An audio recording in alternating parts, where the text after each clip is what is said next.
Hi, welcome to week 5. Firstly, a big congratulations to you for making it this far. You're doing amazing. Today, we're gonna shift our gears a little bit. We're gonna take a look back at the history of where it all began, how far we've come, and how to learn from history so that we don't let it repeat. So, where it all began was this Hubel and Wiesel experiment.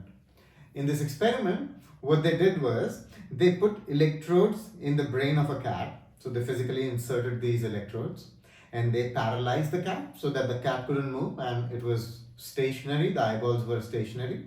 And then they showed it various orientations of an edge. And they realized that certain neurons fire only for certain orientations of these edges. And this was profound. So they realized that receptive field of a single neuron in the cat's striate cortex fire based on the orientation of the edges. Then after that they realized that there was a hierarchy to these neurons, and more on that later. So what they realized was certain, for example, this orientation is what fires, right? If you just put it this orientation, it doesn't fire.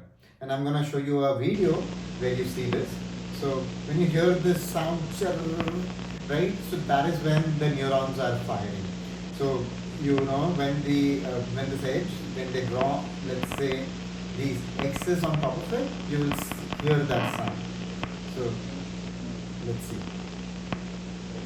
But when you have a different orientation, then you don't hear anything, right? So this orientation, you don't hear anything. But as soon as this orientation is this, you hear that? Yeah. So that is what they realized by putting these electrons in the cat's head. No other orientation, fires those neurons. It was that particular orientation, this one, where the neurons actually fire. See, that is when it was firing. I recommend you to kind of watch this video to get a deeper understanding of their experimental setup and the learning from their experiment. Later, they realized that there's a topological mapping in the cortex, in the visual cortex of the cat's brain, that nearby cells in the visual cortex represented nearby regions in the visual field. So the nearby regions in the brain also corresponds to the nearby regions in the visual field. And this was really, really deep, because then we could think of, creating, let's say, neural networks or machine learning models in a similar way. This won them the Nobel Prize later. And in the Nobel Prize, what they did was they said, okay, there is this topographical mapping, but in addition, they said there is also this feature hierarchy. They called it first simple cells. So these were special neurons which would fire for, let's say, low level understanding, let's say edges, particular orientation of edges. Then there were these complex cells, and these complex cells would fire for mid-level understanding, let's say for corners or angles. And then finally, these hypercomplex cells, they would become active for high-level understanding, let's say for entire shapes or objects and so on. And this is where, in my opinion, it all started. Then there was this PhD thesis by L. Roberts called Machine Perception of Three-Dimensional Solids at MIT in '63. And what he had done is he had created this computer program which could, let's say, transform. So it was a process where it could take a photograph, convert it into a line drawing, and then this line drawing, they could convert it into a differentiated picture, meaning it was now a 3D representation of this line drawing. And because it was a 3D representation, they could then render this representation from different views.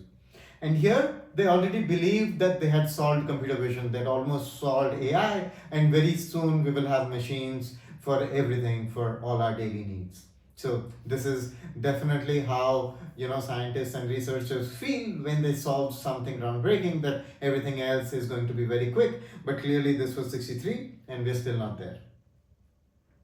Then in '58 there was this machine which was called the perceptron, the Mark I perceptron. And here, Minsky and Papert, what they did was they created this this single, let's say, linear layer, which you did in week 1.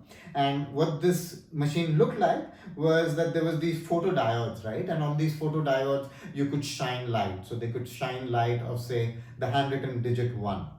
And then there were these physical potentiometers. So they had these wires, which was almost like a fully connected layer. So each, let's say, each photodiode was connected to all the different potentiometers. Similarly, the second one, and so on. And this is why you see this dense wiring.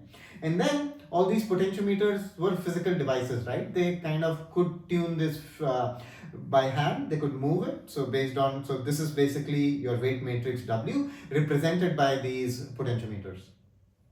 And then at output was, let's say, the label. Is it handwritten digit 1? Is it handwritten digit 2? And so on.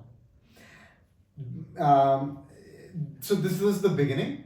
But another very interesting realization by them in '69 was that this model, this machine could not solve the XOR function, right? The XOR function. So this was where they realized that a single linear layer is not enough to solve XOR.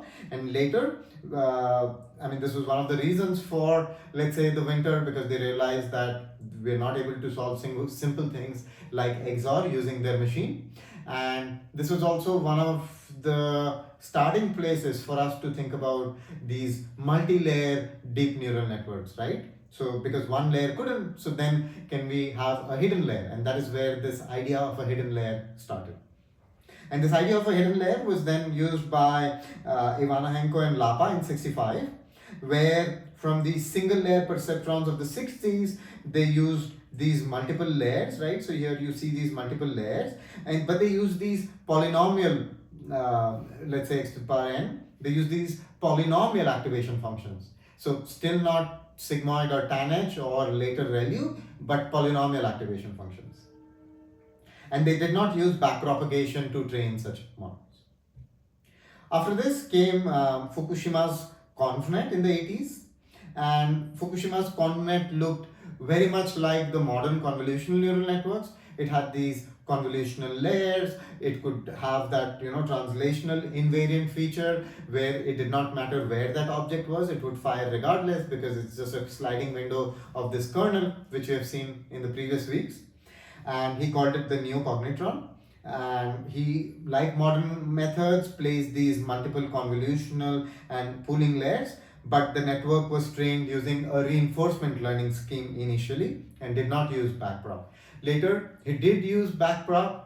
His method was used for analyzing MRI and CT scans, but it did not achieve this wide level usage that Jan did later. And what Jan did was, his LayNet was then used by USPS. It was used by the banks of that time to read these handwritten checks, and was a really production quality model. And this is the difference between just inventing it like Fukushima, or inventing it from a point of view where it becomes good enough to be used in the industry. And there is a huge gap that needs to be crossed, that needs to be bridged to come from, let's say, fundamental research to production grade systems. Later, Bengio, Hafner, all these guys used deep learning and created models. Bengio did it for text, Jan was more of a vision person, and so on. And this is LayNet 5 in action. So you have these handwritten digits, he presses a button, and so quickly you see the labels of those handwritten digits being displayed below those digits, right? And very, very accurately. And this system at one point was processing millions of documents per day. So imagine the scale at which the system was being used, and how efficient the system must have been to run on this old, let's say, computer. Here they intentionally write 4 in a very weird way. Here they intentionally, write all these numbers with very different fonts, and the system was robust enough for it to still work confidently.